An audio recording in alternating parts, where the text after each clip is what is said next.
When Robby Johnson came to Nashville to cut a couple songs, he never imagined that he'd end up in the recording studio as a full-fledged artist, with 6 of his own tunes on the project, and then shooting a music video with director Ryan Smith. But life works in amazing ways sometimes, as Robby proves. And after high school, he took a job in a manufacturing plant.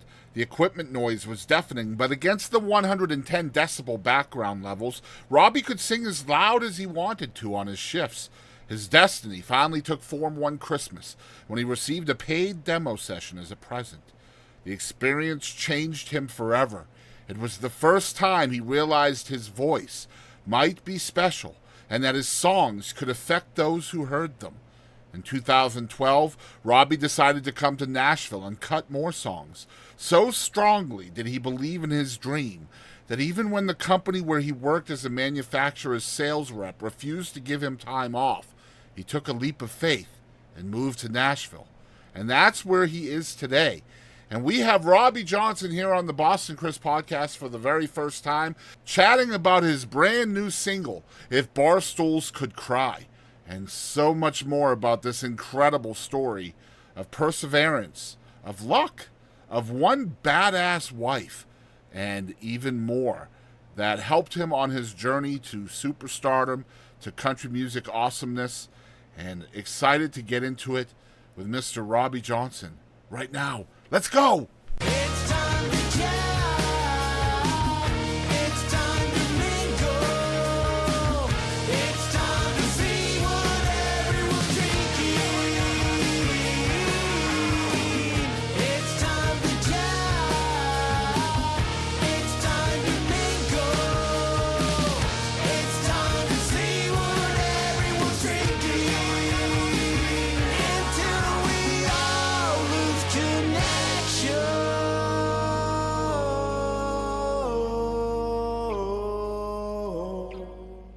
Hey, this is Chris Pierce. Thanks for tuning in to the Boston Chris Show. Hey guys, Boston Chris with another fabulous episode of the Boston Chris podcast. And man, we got a fabulous guest with us today. It's Mr. Robby Johnson on the show for the very first time. And we're excited to chat with Robby because he's got a brand new single out that I am absolutely loving. It's called If Barstools Could Talk. And I just love the song. Tell us a little bit about the song. All right. Hey, hello, everybody. Or if, All right, if well, I Barstools mean, Could Cry. My bad. If Barstools Could Cry. Yes. Yeah. Yeah. Yeah, if Barstools Could I Cry. love the song because it's like a heartbreak song, but it's in up tempo, man. Like I really dig Yes. it. So Yes, and the thing is, and a lot of people are asking me, oh, you need to release the ballad, the tearjerker. And I'm yeah, like, the thing about the song is that the guy sitting on the bar stool, he's hopeful. yeah, He wishes, that this could happen. So he's positive. So that's why it has that up tempo groove to it, and not where he's, discouraged and it's over and she's never coming back and we're done. He's hopeful. So that's why. Because what's funny is that I do have a fully produced track that's a ballad. oh yeah, really? Yeah. And I started singing, and I was like, this isn't working for some reason. It felt wrong, and we just went back in studio and we cut an up tempo track, and that one worked perfectly. So it's just a story of optimism, then, right? Yeah, exactly. I mean, yes, it's a heartbreak and everything, but still there's hope. It's funny. Yeah, Any of us that have gone through breakups, and that's most of us, we go through those Yeah. stages, right? Like, and a lot of times that optimism is kind of like a false hope, but like it is a Yeah. stage we always go through, isn't it? Oh yeah, totally. Even more when you truly believe it's your soulmate. It's Yeah. it was the one. That was destined. So you can hang on for years. And we all know people that got married and still think about that person and like, oh, I settled for less, but and it's still in the back of their minds, that person was really the person I should have been, I should be with.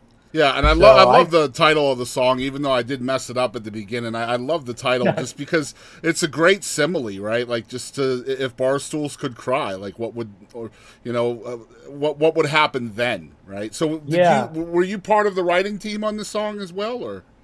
Yeah. The way it works, most of my recent stuff, in the past I've cut exterior songs Right. and done some, heavy co-writes and all that. But now the way I work, I just sit down with my guitar or on the piano. This one's my guitar. I just fool around with a chord progression, and I just let the words come out and build a story, and things I want to talk about, things that I feel are cool and have a twist.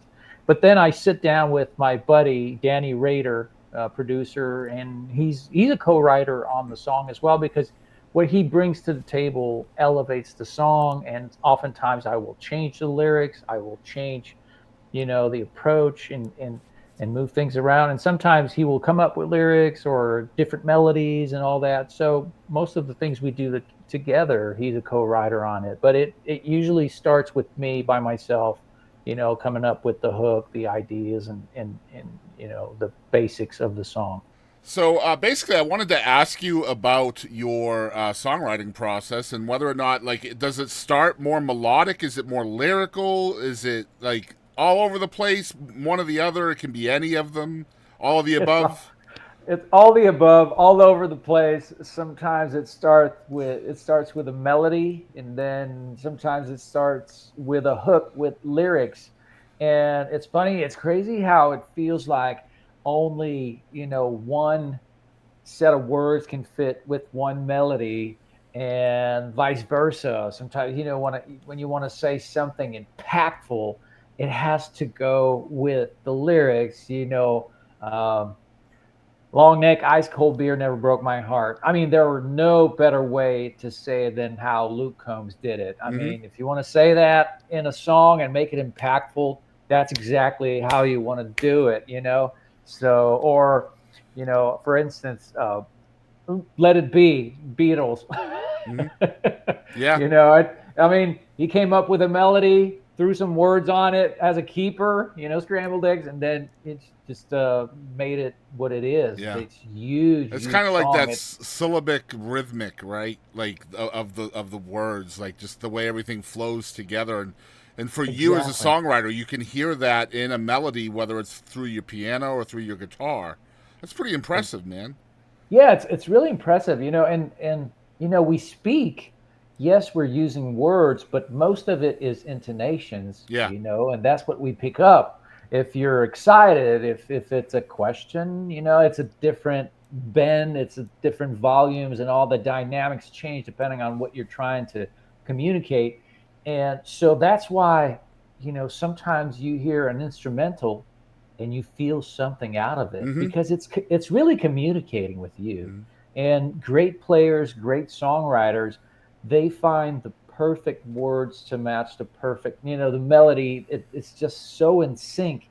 That's why it's so good, and you feel it, and it's crazy because sometimes you will hear, you will hear a song in another language. I was just gonna say other languages too, not just instrumentals. Yeah, exactly. And you don't know exactly what they're saying, but you feel it. Yeah. And it's because it respected the logic of speech. Yep. And it has to be conversational. And that's what's great about country music. It's very conversational.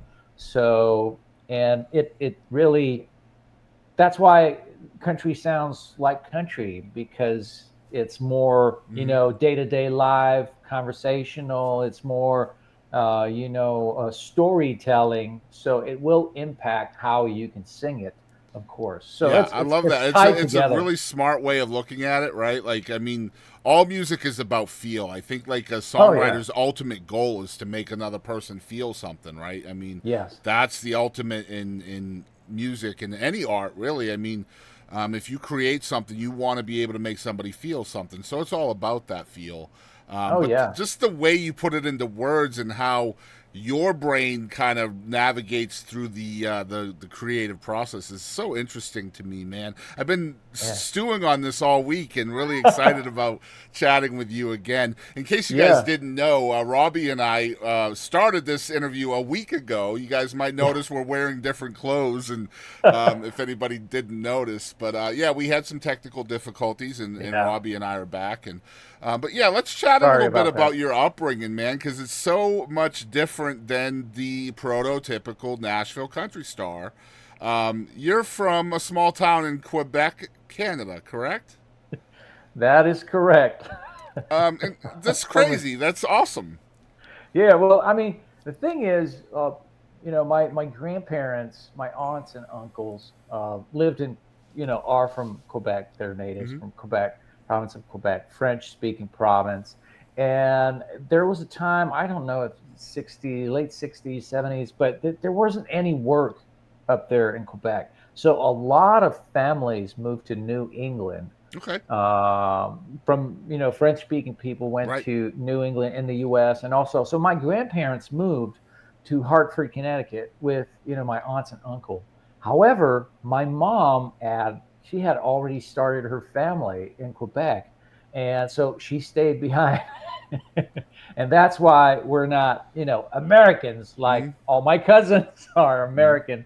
And so just so you know, my grandmother is Canadian, and she did that. Wow. She ended up in the Boston area and met my grandfather, and Yeah, and it's fun because when we often go in Maine and those areas, New England and all that, and oftentimes you see stores that have French names, and you meet people and they're like, oh yeah, Gautier, and it's all French last names. So it's funny.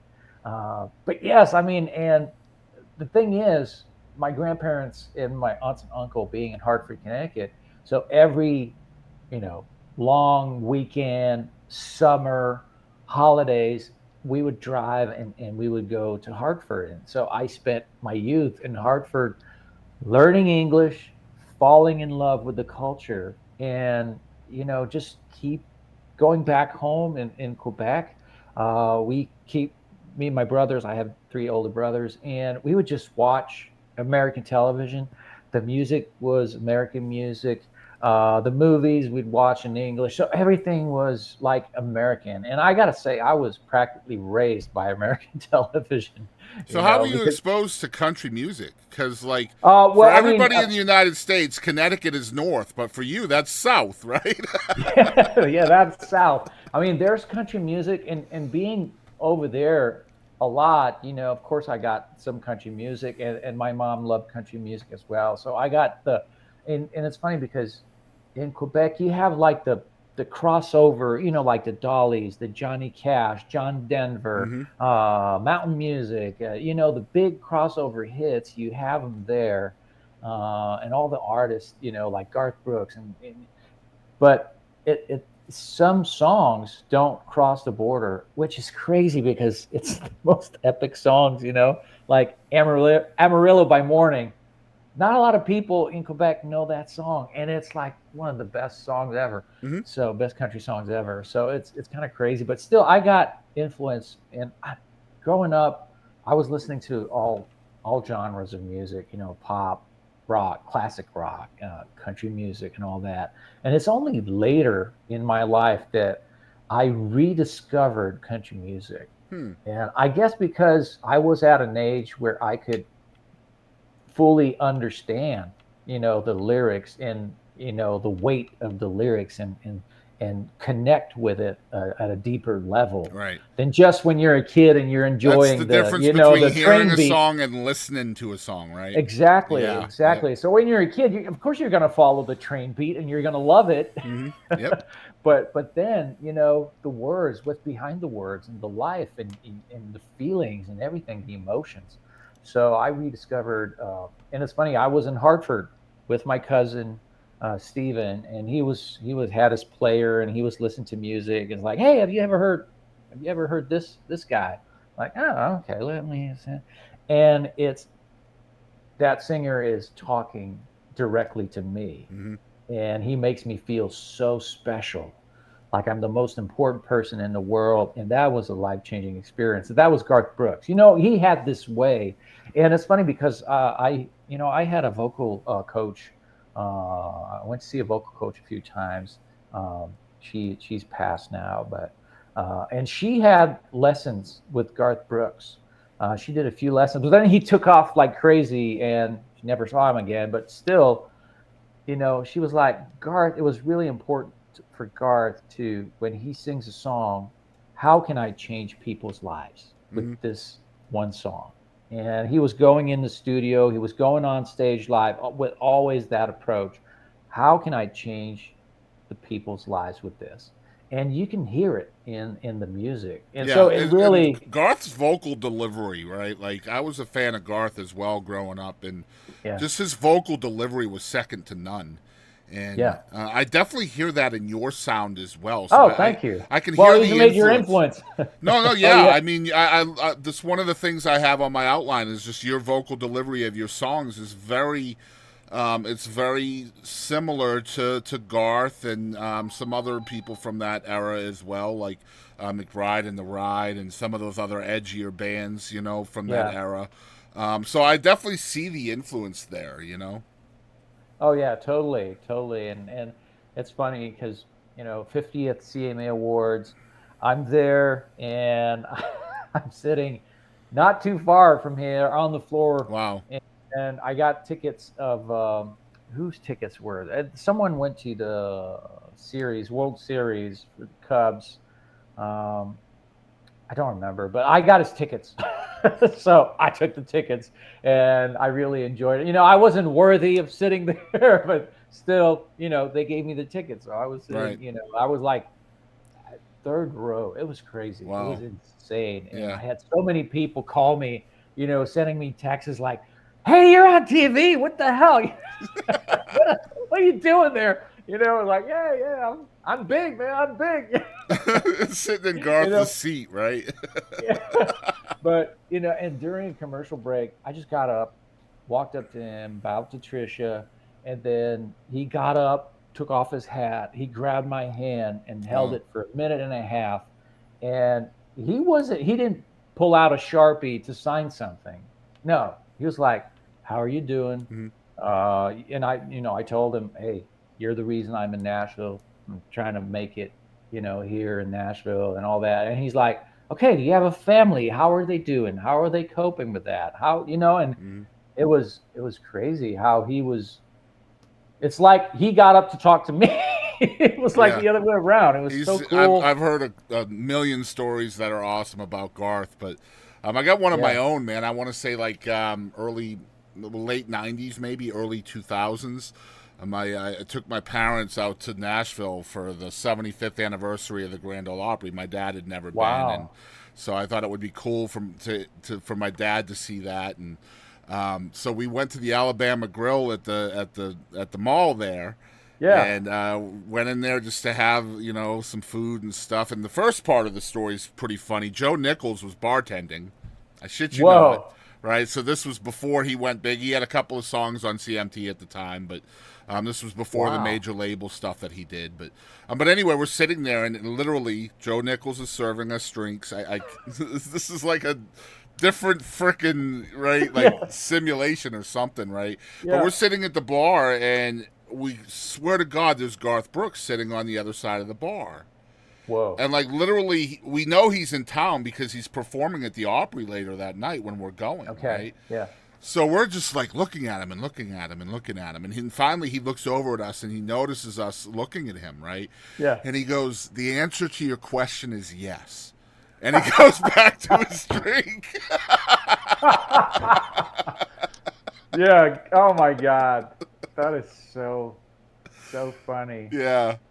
Oh yeah, he's a sweet guy, and man, yeah, he's the reason I'm in Nashville. And it's funny because the song "The Dance" had a huge impact on Hmm. me. Yeah. And when I first moved to Nashville, I remember going to Bluebird Cafe, and there was Tony Arata, Hmm. the songwriter of Yep. "The He's been on Dance." this show.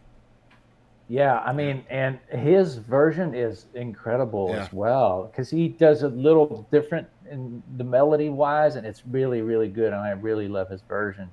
And It's a so funny after story. The first time Garth Brooks ever heard the dance was at the Bluebird. yeah, Yeah. yeah, totally. So it made it. I mean, I was sitting in the pew crying. Yeah, I don't blame you, Of man. course. And it's so because usually you go in a bar and there's loud people talking and music in the background. Nobody cares about the music. And there you're in like a church kind of setup, church pew, and everybody's quiet. Everybody's listening to the lyrics and the story behind the songs. And it's so intense and it's so great. So yeah, and after the show, I walked up to him and same thing. I told him, hey, the dance, Garth, the song, the reason I'm here, and it was really cool. And he said, well, you know what? Just call my Matt Lindsay, my song plugger, and you can take a listen to my catalog. And if there's a song you like in there, you can cut it. Like, oh my Wow. So what did you cut? So- You must have cut something. no. No. Why not? Because there wasn't any fit. It was not like, oh, I just gonna use this and So it's name back drop. to feel, isn't it? It's back to Yeah, feel. I wasn't gonna take a song just to take a song and name drop Tony Arata. Hey, Yeah. I got a song. Yeah. I got a song from Tony Arata. So yeah, there wasn't really a fit. And I guess, he had a few cuts with Garth. I think he's he's good. He's doing pretty good. Yeah, But I gotta don't say, think started- he needs your help, Robbie. No, he doesn't need me at all. And what the funny thing about this is that I started drinking Miller Lite because of Tony Arata. Wow. Because he was drinking those big Miller Lights. I'm like, it must be pretty good. I'm gonna try that. So I the first time I interviewed Tony was in like 2017, and I was very fortunate to have him, Vince Gill, and Mark Germino on stage at the same time. This was a live interview, and the venue gave me 10 minutes, Robbie, with these three giant songwriters. 10 minutes. Like, what am I going to do with 10 minutes, right? Yeah. So the entire interview was amazing. Like, Vince kept looking at the venue and saying, no, we're not done yet. And it ended up being like 25 minutes. But wow. Vince is a gentleman. Yeah, He's great. incredible guy. But I ended up ending my podcast at that time, not too long after that. And the impetus for this new one, the original show title of this was 10 Minutes with Boston Chris. And it was kind of a tongue-in-cheek ode to that era.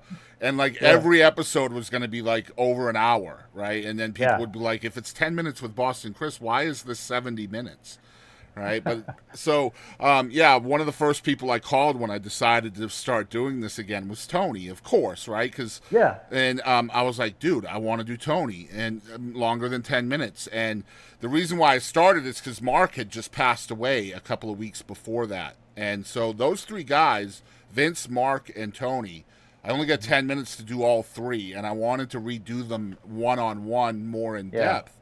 And then Mark passed away, and I was like, oh, man, I got to do this faster because, like, that really hit me. Like, things end. Life is too short.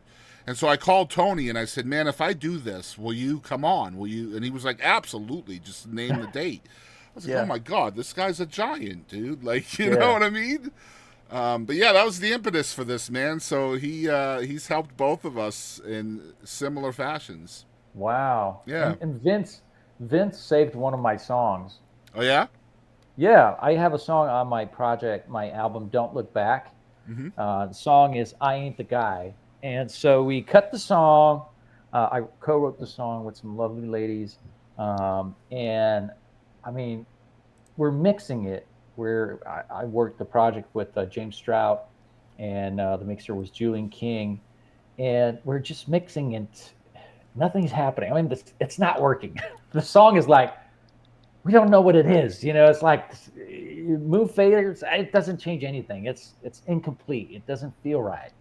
So we're kind of stuck. And I look at James, and I knew he had a strong relation with Vince. And so I'm like, hey, what do you say, you send it to your buddy, Vince Gill, and maybe he could cut a solo on it. Maybe that could, lift the song and do something. Mm-hmm. And he's like, okay, Robbie, let's try that. So he sends the song to to Vince. And Vince, we're attached to this, we're very close to the song, and he's totally outside. So Yeah. he doesn't know nothing about the song. So when he plays it, he gets the first, his first impression of what he needs to be doing. So he cuts the solo, sends it back, and it was like a revelation. Really, the solo, it's an electrifying solo like only Vince can do. Yep. And it's like, oh my God, this is what the song wants to be. We just didn't figure it out. We just didn't let it be what it wanted to be. That's Vince's gift, man. He knows what a Oh song my- needs. Yeah. Oh my God. Yeah. So, and then other cool thing is we call Brent Mason, who was, who played on the album. Yeah. And so we're like, we're going to redo the guitars with that approach, with Vince Gill's approach. Keep the guitar solo, but, the rest of the song. So Brent Mason comes in, he has his old rig and this famous electric guitar, and he sits down and we play him the song. He's like, oh, that's Vince. Yeah. He knew instantly it was Vince Gill. We didn't tell him, but he heard the solo. He's like, "Oh, that's Vince Gill, right?" Of course. Like, that's Vince Gill. And he was like, "Wow, this is good." So he just, followed the footsteps, and it saved the song. Yeah. That's incredible. Man, I love your story so much. When Scott told me, that he was working with you, I read your story. I love the story. A gifted demo. Has essentially turned into 8 million streams and 10 million views on the internet. Wow, it's crazy when you say it that way. It just Yeah. hit me right now. Yeah. It's insane, isn't it? It is. Yeah. It is insane. And so, even part of your story is working full time in a manufacturing plant. I've and then worked so many different I would jobs. love to hear what the catalyst was. I understand the gifted demo, and you obviously having talent and all of that. But what was the catalyst to moving to Nashville in 2012 and kind of giving this the attention you felt it deserved? It's really, I was at a point, I worked in a manufacturing plant. That's where I wrote my first, full song. Because I would, just sing hooks and just, so I'm a very creative guy. It's not like I've always knew I was going to be an artist. Like a lot of artists, they're like, oh, I went to see this show, this concert, and instantly I knew that's what I wanted to be in life, and started singing and started, scratching the guitar. I have a totally different story. I had a life. At the end, I was a sales rep on the road, taking care of the house, the pool, the lawn, fixing the dryer, and taking care of everything, the family. But yes, my wife, she gave me that demo, a Christmas gift that changed everything, because I needed that push.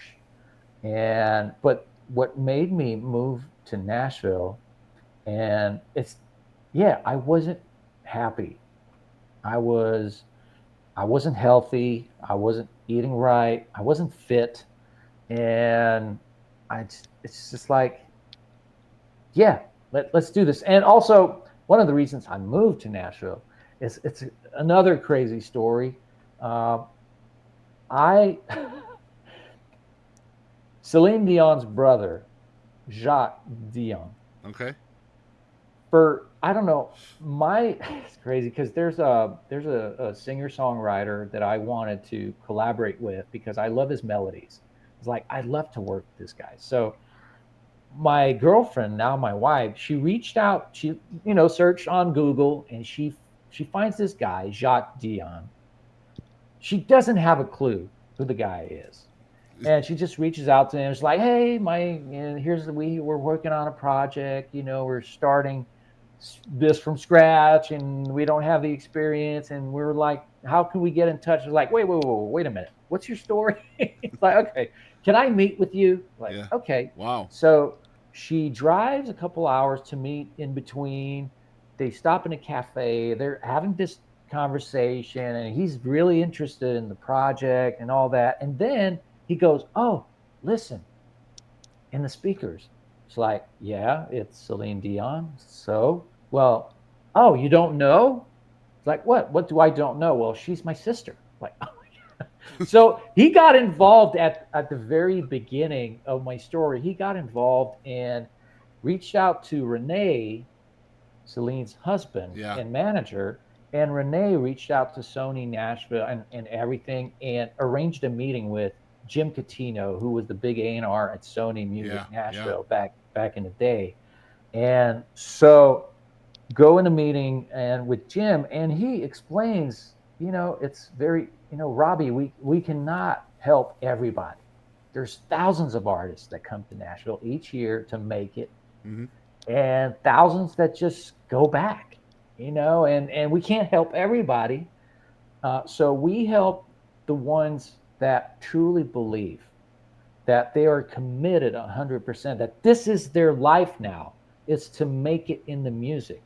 They're not here a weekend here and there trying, or 6 months and then go back home and then, and see, oh, let's see what happens. No, they make it happen. So they move to Nashville and make it happen. It's their life. It's their plan A, it's their plan B, it's their plan C. That's what they're doing.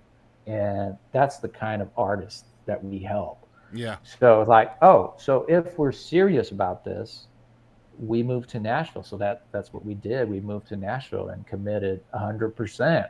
Yeah, and it kind of worked out pretty good Absolutely. at the beginning. Yeah. Yeah. Yeah. So first of all, I got to say your wife is obviously a badass. Oh, yeah. I love that. Oh, totally. Like, I mean, she's such an integral part of your story, isn't she? Like, oh yeah, totally. Yeah, it's and what's crazy?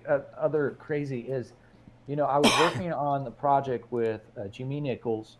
He's the first producer I had in Nashville that I was introduced to by Tom Roach. And then his buddy Frank Myers came along, wrote I Swear, Tomorrow, hit songwriter, Grammy Award winner. And so we're working on this project, and we have a bunch of songs. I had done a few co-writes, and I had a co-write that was planned with Frank and his buddy Anthony Smith. They wrote Tomorrow. Yeah, I know Anthony Smith as well. Yeah, phenomenal songwriter. Yeah, so that was scheduled, and then I get a phone call. It's like, okay, Robby, we've got enough song for the project, so we're not going to do the co-writes. Like, oh, okay. Then I tell that to my wife, and she's like, "What are you talking about? They wrote Tomorrow. You're just gonna not do it? Are you crazy?" You call him back and say, "Hey, I think something's going to come out of this, and I really want to do it." And so okay. So I just called Frank back. It's like, "Hey, I really feel like something can come out of this. Why don't we let's do it?" And so we do it, and we wrote South of Me. Yeah. Which is my first single that started everything for me. And so the song would have never happened. Yeah. Really. And this song, South of Me, man, debut single. Again, incredible songwriters on it, incredible producer on it, but you were still considered an indie artist at that point, right? Yeah. And so you get all this airplay, you got noticed on CMT, and that was incredibly unheard of as an indie artist at that time. It was totally unheard of. And, I had people from the industry, it's like, oh, I'm going to shoot a music video. And they're like, why are you shooting a music video? You shouldn't be shooting a music video until you're top 30 on Billboard. Like, hey. Boy, that has changed, hasn't it? Yeah, but I'm an indie artist. Yep. How in the... Like, how am I going to get top 30 on Billboard without the video? Billboard. Yeah. I'm never going to get top 30. I'm an indie artist. It's impossible. Yeah. So I shoot the music video in Jamaica. It was horrible. I disagree. I don't think it was that bad. No, it was pretty cool. It was really cool. Yeah, I like it, man.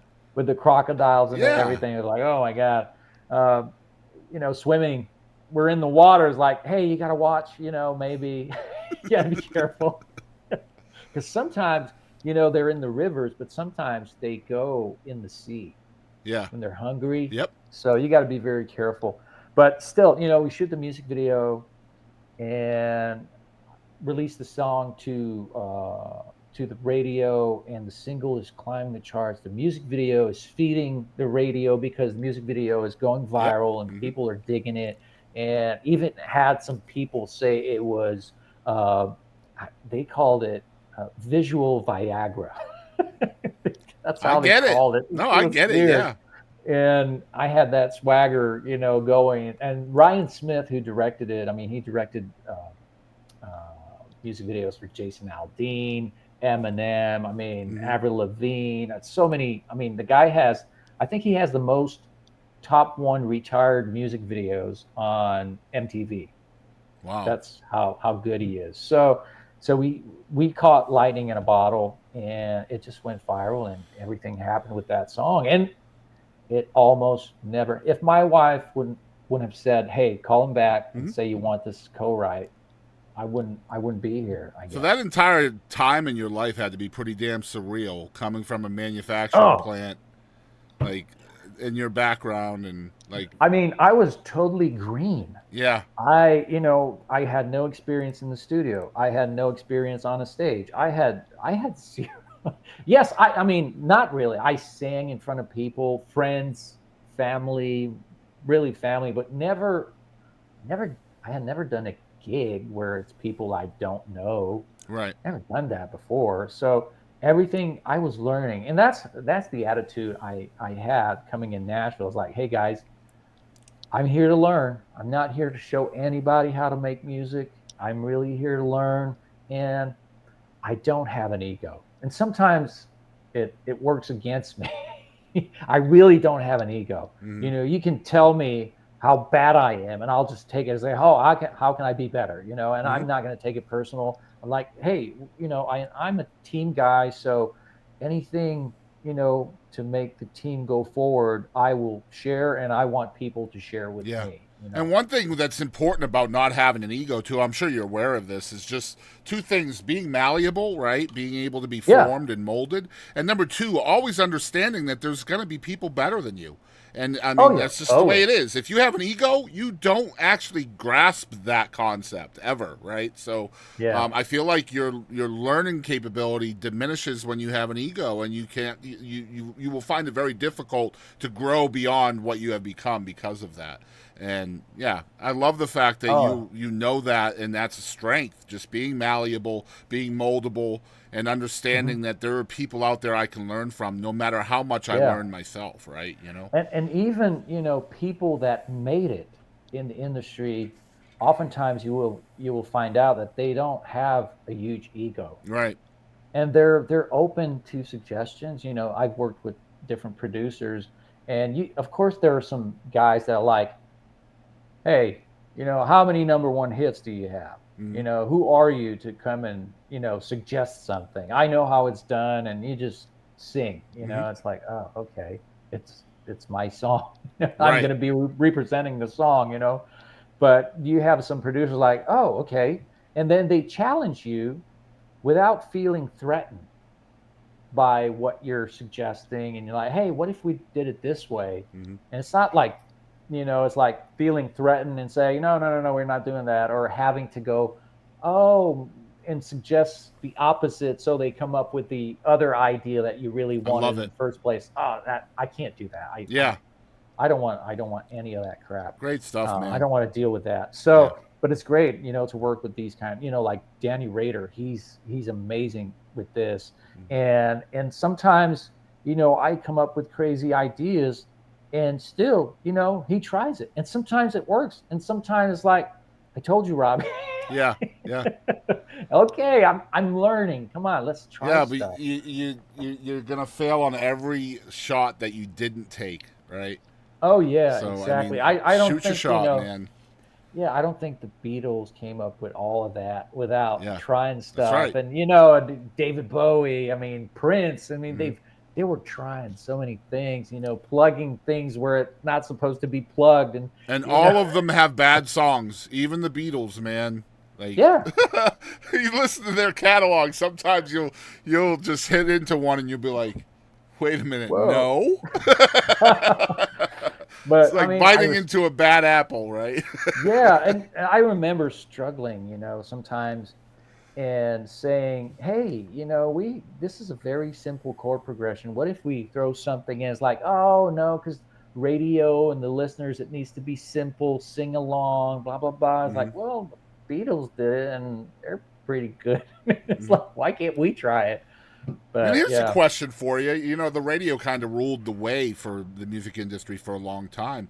But today it's Yeah. more DIY, you know, it's more viral, trending, social Yeah. media. And I think the radio is taking a back seat. So you don't, as an artist, you don't really have to formulate your art based on one vehicle, so to speak. So does that help you as an Well, artist? It must, right? well, the thing is, it's funny you say this because yes, back then radio, major labels, they had It full was like control. hand in hand, right? Yeah, hand in hand. They're investing hundreds and hundreds of thousands of dollars in concert promotion with these radio stations. Of course, they're going to play their artists. They're not going to play an indie, Right. from nowhere. It's Mhm. like instantly they get a call from a label. It's like, hey, why are you playing this guy, not our new artist? Mhm. Yeah. So, so it was, and it wasn't payola. It was just, if you're smart businessman, people won't have to tell you Yeah. not to play, play this label's, the artist, the Right. roster on this, Right. because they're promoting the show in your radio station. Of course, 1+1 = 2. So, Yep. but yeah, it was hand in hand. It was really tough to get on radio, a major market radio. But today, the thing is, yeah, we don't think about, oh, this needs to be radio friendly. We don't think about that. But now we have a new radio, and it's TikTok. Yep. It has to be TikTok TikTok friendly. That's right. Yes. So now it's like, okay, it needs to go to the extremes. It needs, so it influences, I think, even equally the same, I would say. Mhm. So for a brief period of moment, it was more, Spotify is still the main driver. But before TikTok, we had more, creative liberty, I would say. And you still have it. It's just a choice you make. Is it, okay, do I want to release my song or a song tailored for TikTok? Yep. It's a choice you make as an artist. And sometimes you're like, oh, I should find a hook that should, have a great hashtag on TikTok, to go viral. But then you try and write that song, and It just the doesn't worst. come out right. Yeah. 'Cause Oh you're, my God, it's the you're worst trying to song fit ever. it into a parameter, right? Yeah, I can't really do that. I'm not good at doing that. I understand. I can't imagine anybody's truly like good at it, right? Like I feel like a lot of people really kind of fall into TikTok success. That's just me. Yeah. That's my opinion. I know there's a lot of people out there trying to cultivate those hooks and stuff like that, but it's harder than it looks, man. Oh, yeah. Speaking of harder than it looks, last thing I wanted to chat with you about before we get into some really fun segments is mental health, man. Like music is such a pressurized powder keg, and I wanted to chat with you about how do you kind of maintain and keep an eye on your mentality and all of that, because you're busy as hell, man. Yeah, I keep saying, the best job to become bipolar is being an artist. Absolutely. Oh, you have the highs, the high highs, and then the downs. It's so intense. Mm-hmm. You one day you're on the Late Show, and the next day there's crickets. Yep. There's nothing's happening. And every single crazy. you're back to zero, and like yeah. Oh yeah, and I was saying that earlier. A lot of artists are like, "Oh, I need just that break." No, if you want to be Jason Aldean, if you want to be Luke Bryan, you need multiple breaks. It's Yep. not just one. You need multiple miracles. It's not because you have one #1 hit song that you have a career in the music business. Yep. It doesn't work that way. If it's if I just had this breaks. No, you need more than one You need break. consistent breaks. Even Yep. even established acts, the song they put out needs to sound like a #1. It needs to be a #1 song. It Mhm. can't be an okay song. It's not going to make it. Even how, no matter the money they put behind the song, first it wouldn't make any sense, and it wouldn't be real authentic. It wouldn't work, you know. Even if it was a number one on radio, you would go and see the live show. He plays the song and nobody cares Hmm. because it wasn't a real number one, you know. So it's very hard. It's people don't realize how hard it is to get, you know, the magic. And that's why we're, you know, thousands and thousands of artists, and it's a pyramid. Only a few make Just it to the maintaining that top. sanity is really difficult, man. You got your imposter syndrome, and you're always your own worst Oh yeah, enemy, and you know, not just bipolar, man, depression, and all the other things that come with that. Like, it's just a rough yeah, situation, and I always like to see how people are doing, but um, yeah. I mean, it's good to have, you know, family around you, and also, like I don't have an ego. You yeah, know, I can enjoy, go to a concert and enjoy Chris Stapleton, knowing that I'm never going to have that talent. I'm never going to sing like yeah, Chris Stapleton. I mean, not in maybe 30 years down the road, but not next year. That's not going to happen. yeah. And there's only And one not Chris Stapleton, man. yeah, and also, you know, appreciate it and not saying, well, what's the point of me trying this if I Yeah, can't be good like that? You know, and not stopping myself from, because I'm different. I have something else to offer, and just focus on that. You yep, know, the songs I released, Chris Stapleton didn't release them. So, of course, if he would sing them, it'd be a different story. yeah, But I mean, it's like, yeah, and you know, it's if you listen to the radio, and there's room for everybody too. You can't have just one artist on the radio or on a Spotify playlist. that's right. It would yeah. So you Yeah. need diversity, and yeah, I mean, there's room for everybody, and just to, if you want to stay mentally healthy, just don't compare yourself and It's the worst gauge. thing you can Oh do. Yep. yeah, it's like, oh, I'm just, Don't oh track my, your analytics. Like, don't do any yeah. of those things, man. Like, just do what you do and let everything flow. And Yeah, because um, we don't decide. yeah, I mean, exactly I'm not right. in charge. Yep. You know, you know, all these artists, Chris Stapleton, Luke Bryan, Miranda Lambert, Yep. Lainey Wilson, they have a career because, yes, they have the talent. Yes, they put the music out. They put a lot of work ethics into it, Yep. but it's really the fans that make it happen. You Absolutely. The know, consumers. Yep. oh, the consumers, they share the music, they talk about it, you know, Yep. they post about it, they do some TikTok videos and they use the music in the background, and they, you know, they do all that. They make it happen. They're the Hmm. rock stars, really. Absolutely. And Love that, we man. have no control over that. No, you Absolutely don't. no And you don't control. have control over who watches and how many people watch either. So why should you bother yourself with it? Like, when I'm asking for interviews from certain people, like, I'll get that question, like, what's your followership? How many views do you have? And I'm Mhm. always the same way, you know. It's not that I'm trying to be, like, you know, like, um, suspicious or mysterious or anything, but I don't track that. I don't care. I don't do this for that. So I'm always like, I don't know. You'd have to tell me. Like, I don't know Yeah. what I'm Well, gonna yeah. views Well, I'm you know, getting.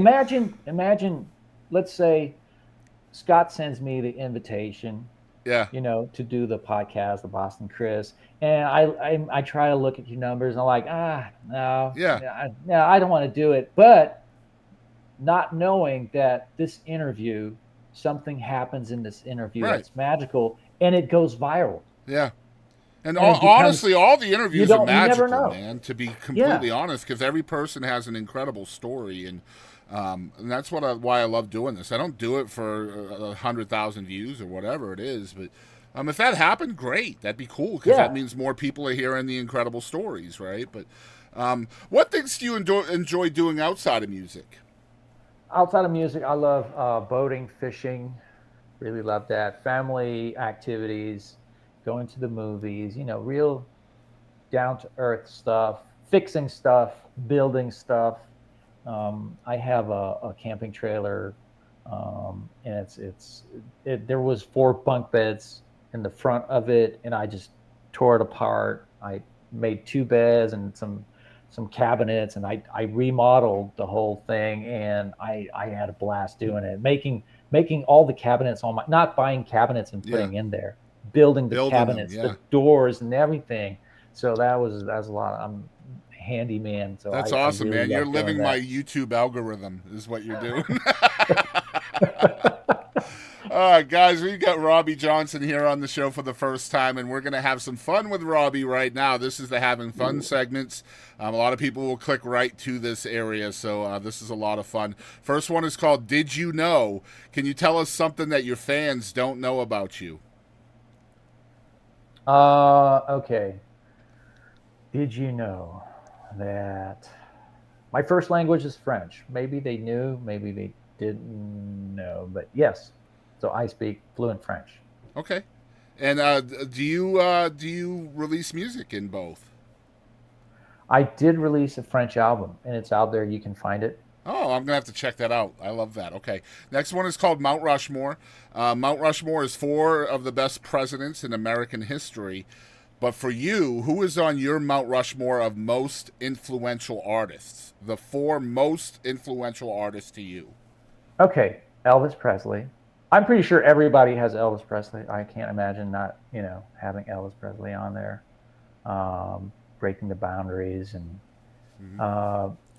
I would say Garth Brooks is on there, influential. Well, can we put the Beatles? But Yeah, that would be one artist. Yep. okay, the Beatles. So I'm at 3, so Yep. I'm missing 1. I would say I'm tempted that influenced my music, or in what way? It's however you take it, however you perceive it. Okay. I would say, man, it's tough. Oh, Number 4 is where it gets difficult, because if you choose Yeah, one, everybody exactly. else is left off. exactly. Yep. I want to put everybody on there because really, I'm influenced by everything I hear. Yeah. For my music and in my life, I take the best out of. I could say Tony Robbins. I love that. I mean, Tony Robbins, major influence in my life. There you go. Let's do that. Major. There you go. Yeah. All right, Wow. cool. Yeah. Major. Perfect. Tony Robbins. I love the guy. All right. He's insane. Next one's called What the Heck? This is 5 rapid fire questions. Answer them whatever pops into Okay. your brain first, okay? All right. Number 1, have you ever tripped on stage? And if so, Yes. how did you play it off as cool? You try to make it part of the show. Like, hey, I got you guys. Kind of. Of course. I Yeah. love it. All right, Yeah, number well- 2, what are you most afraid of? Forgetting my lyrics because it happens. Yeah, oh And yeah. It's a total blackout. It's so Sometimes funny, like you always forget your own songs more than you would like a cover song you're doing, right? Oh yeah, Yeah. it's crazy when you start thinking too much of the words. What are the words that are coming after this? Then one time it took me an hour and a half after the show because I didn't want to go and check the lyrics, Yeah. on my phone. So I just wanted to remember what are the lyrics, and it took me an hour and a half for the song to come back to me. Wow. It was totally out of my brain. Yeah.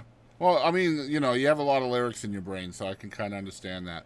All right, number 3. What word do you have a hard time pronouncing? Alcohol. I don't know why. You had to say Oh, no. it slow too to make sure. Or vehicle. It's kind of hard to pronounce. got I don't you. know why. All right, number That 4. H thing, yeah. What is your best curse word alternative? I would say darn it. Okay. And last one, do you think fat people should be allowed to go skinny dipping? What? Yes, of course. Why not? All right, so my wife calls that chunky dunking, just so we're clear. Oh, but the thing is, people need to realize, being charismatic and being attractive has nothing to do with your weight. That's right. Nothing. Yep. It has to do with your confidence. I agree.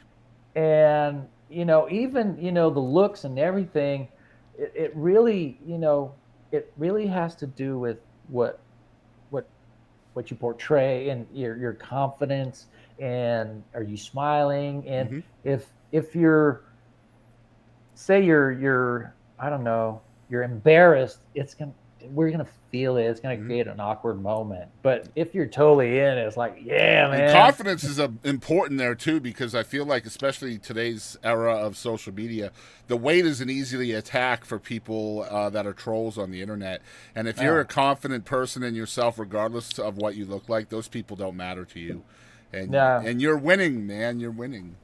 Oh yeah, and oftentimes, I don't care what people might think. I can go out in public and not be all coiffed and everything. It's like, I don't care what people are gonna say. It's sometimes my wife has to remind me. You might want to look a little nicer for this. This one. I mean, it all depends. If you're going to a marriage, a funeral, you got there's basic things you need to do. But I mean, I don't pay attention to that, and also I don't judge people. I really, working in a manufacturing plant with people from all over the place, a lot of times, the people that were coming right out of prison, working a manufacturing plant and all that, and you learn to see the best in people and just hold on to that. Because it's very easy to find all I don't like this person because of this and this and that. And blue collar work teaches you a lot of really good lessons about life. That's for sure. I agree. Next one's called One Artist, man. Who is one artist that Robby Johnson wishes the whole world knew about, other than yourself? Oh, okay. One artist out there that I wish the whole world knew about. Okay, that's a tough one. Dang. Nothing comes to mind, really, and the thing is, with Spotify, when you release a song, the whole world hears it, you know, and even me, my music, it plays all around the world. So, Just somebody that you're a fan of that you wish had more recognition, something like that. Oh, well, I feel like Billy Currington should be a bigger star. Okay, I agree. Yeah. Phenomenal songwriter as well. Yeah, I mean, he put out some, I don't know, I feel like he should be, I was at CMA Fest. I mean, he should have been on that stage, rocking. And he had some great gold I love that records. answer. That's a great answer, and I agree. All right, next one's called Biggest Lesson. What is the biggest lesson you've learned directly from music? The biggest lesson is that it's a team effort. It's really a team effort, and it's not something you can do on your own. And you have to be grateful and thankful for everybody that comes your way and helps you down the road. And it's really important. It's really important. And also, the fans are a part of that. You got to be. That's the biggest lesson. I love how you fed my next segment, which is called Grateful. What are the 3 things you are most grateful for? My family, of course, my wife, everything she's doing, everything she's done and keeps on doing for this. My kids' sacrifices. And so I would say that's 2. I'm very grateful for my health because it can go away so quick. And and if you don't have that, it's tough to have the rest. Great stuff, man. Next one's called Who Do You Think You Are? Who is Robby Johnson? He's a crazy dude. Kind of crazy, kind of wacky. Loves the extremes and loves to entertain people. I've always been an entertainer. I didn't know I was going to be growing up. I didn't know I was going to be an artist. Yeah. But I was an entertainer. I really was an entertainer. I remember, I was going to we had a dance club, for the teenagers. And I would go there and dance, and people would throw money at me because I was putting out a show. So I've always been an entertainer. So Robby that's what I am. I will go to extreme lengths to entertain people and make sure they have the time of their lives. So that's why, when I create my set list, I want to make sure we go, we go to different universe, like more of the current sounding country music, then break it off with some traditional country Yeah. music, and then finish it off with some country rock, and heavy guitars and the up tempos and real lots of energy. So it's always like a nice progression. It's a great And strategy, man. Great strategy. yeah, and it's not the same song over and over. So that's why when you listen, and I've had the complaint where we don't know, because some artists, Yeah. you listen to the songs and exactly, you can put them in a box, and that's this That's artist. who that is. Yeah. Yeah, for me, the box is huge. Yeah. It's all over the There place. shouldn't but be a it- box when it comes to you. Like, it's just open air. It's just that I think about the live show when I write the music, and I'm always thinking about that aspect, and I want to make sure people have a good time. So that's why I'm all over the place. And that's what you get when you come to my show. It's like, it's not the same song over and over again. Wow, this is kind of cool. So I love that. My wife calls that polyjamorous. Oh, Yeah. Bobby Jam. She's very clever. Yeah. So you got a new record coming out this month, is that right? Well, I paused everything. Okay. Really. Usually I release. Yeah, you're right. Usually I release a new song every 6 to 8 weeks, and I might be even getting a shorter time in between, maybe 5 weeks. And but I gotta say, I had some meetings last week. I had a great meeting this morning, and I'm going to have more meetings to come. And so I put a break on everything because this would really impact what's next. So I kind of put that on pause until I make a decision from these meetings. And Aren't they fun? Meeting after meeting after meeting. It's great. It's really great. And what's funny is that you're meeting the same type of people, but they all have a different approach. Mhm. They all have different contacts. They all have a different way of doing it. It's a web. And yeah. So it's great, to really understand and weigh, okay, with this guy I get this, but with this girl I get this, and it's like, so you gotta, so that's I gotta figure that out. And also distribution wise too, there might be a change over there. So yeah. Man, I'm so excited to have you on the show, and I want to reiterate to everybody, the brand new single is called If Barstools Could Cry, not talk, cry. I apologize for that, man. I've felt bad ever since. All but good. It's a great song. I love the concept of optimism in a song. Yeah. Where it's heartbreak, and the character in the song is optimistic that he's gonna get out of that heartbreak, gain back his love, and it's just a great idea. And I hope everybody will stream the song, request it at your local stations, wherever you are. It's a great tune, and it just came out recently, so it's still got a lot of life left. So you guys can drive the bus on this song. Let me tell you where you can follow along with my friend Robby. It's robby-johnson.com, and that's ROBBY, just like you see on your screen right now.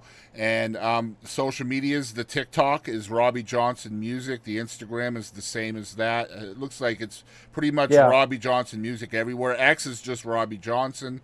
But yeah, that's where you can find Robby, and he has all of his social medias right there on his website as well. Did I miss anything? No. Great work. Awesome, man. I appreciate your time, not just today, but last week as well. I'm glad we got this done, and it's great to have you on, man. Can I make about last week? Sure. I got to tell you, I'm so sorry. And yes, the connection wasn't great, and we had issues. But as soon as I come out, and my son's like looking at me like this. Uh-oh. Like, what is it? My AirPods were connecting to your computer.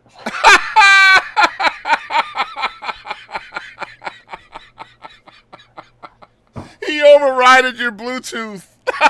Yes. That's great. That was part of the problem. That was all of the problem. Oh my God. That was all of it. Man, but the connection wasn't great, really. The connection No, I wasn't know. great, I but know. that really didn't help. That, That really was helped. And great. he felt so bad. He was like, Uh, AirPods were connecting. I could hear. that's awesome. My God. I love that, man. I'm leaving that in. I'm Jody. And I'm Jordan. Together we are The Couldn't Be Happiers. Thanks for tuning in to the Boston Chris podcast.